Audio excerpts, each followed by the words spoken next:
हाय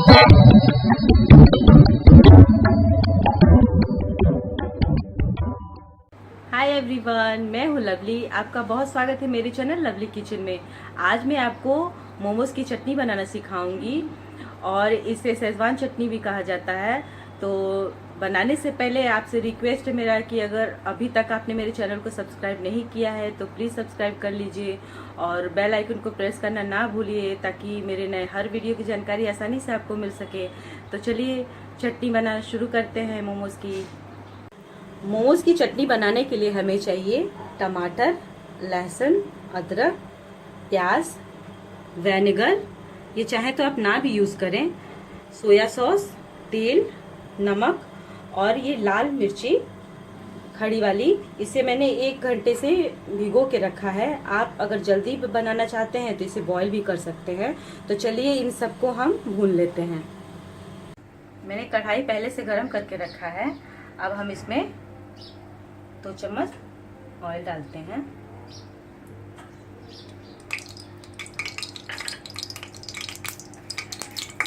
तेल थोड़ा सा गरम हो जाए तब हम इसमें डालते हैं लहसुन, अदरक, प्याज। इन सबको हम थोड़ा सा भून लेते हैं।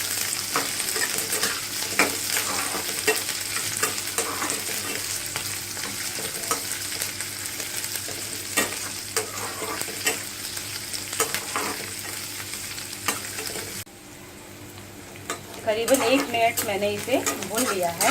अब हम इसमें ये वाली जो भिगो के रखा था मिर्ची लाल वाली, ये डाल देते हैं और टमाटर, इसे भी हम अच्छे से भून लेते हैं।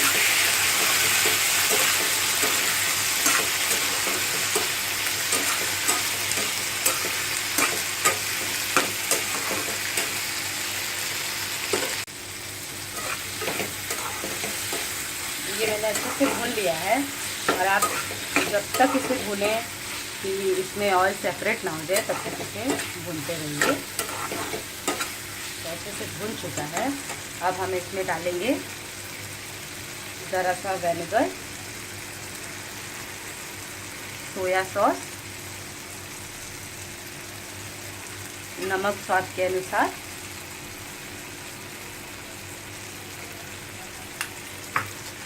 और इसे भी हम करीबन 1 मिनट तक इसे भून लेते हैं।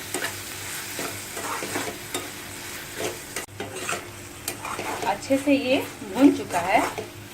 अब हम गैस को बंद कर देते हैं और इसे एक प्लेट में निकाल लेते हैं।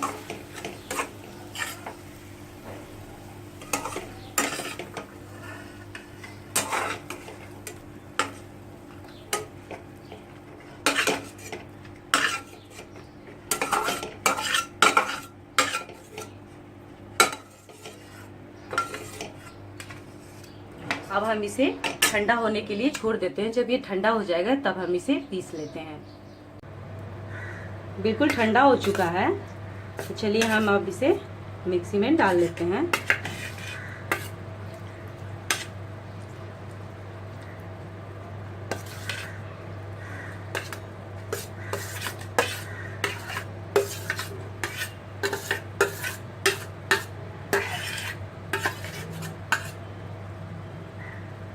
और अब हम इसे अच्छी तरीके से पीस लेते हैं। अगर आपको पानी की ज़रूरत हो तो ज़रा सा डालिए, ज़्यादा नहीं, 2 चम्मच, हाँ। और इसे अब चलिए हम पीस लेते हैं। तो ये देखिए मैंने मिक्सी से निकाल लिया है पीस के एक बाउल में, और आप इसे 1 या 2 दिन तक खा सकते हैं। ये देखिए मोमोज़ की चटनी बनके रेडी हो गई है। अब आप इसे गर्मा गर्म मोमोज़ के साथ खा सकते हैं। आप इसे पकौड़े के साथ या किसी भी चीज़ के साथ खा सकते हैं, लेकिन ये स्पेशली मोमोज़ के साथ ज़्यादा अच्छा लगता है। और अगर आपको मेरी ये रेसिपी पसंद आई है तो प्लीज़ मेरे कमेंट बॉक्स में ज़रूर बताइएगा कि आपको ये रेसिपी कैसी लगी, और एक बार ज़रूर आप इसे ज़रूर अपने घर में ट्राई करिएगा। Thank you.